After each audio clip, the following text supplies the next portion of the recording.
আসিয়া বিনতে মুজাহিম ছিলেন মিশরের সেই ফিরআউনের স্ত্রী, যিনি নিজেকে ঈশ্বর দাবি করতেন।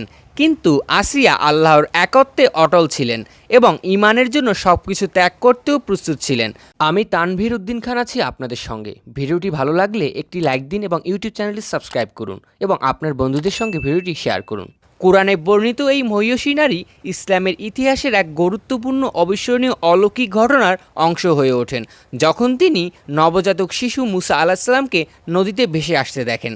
তখনই তিনি মাতৃস্নেহে তাকে গ্রহণ করেন এবং তার প্রাণ রক্ষা করেন, যদিও তার স্বামী ছিল এই শিশুর প্রখর শত্রু। পরবর্তীতে আসিয়া যখন আল্লাহর প্রতি ঈমান আনেন, ফিরআউন তার উপর অমানবিক নির্যাতন শুরু করে।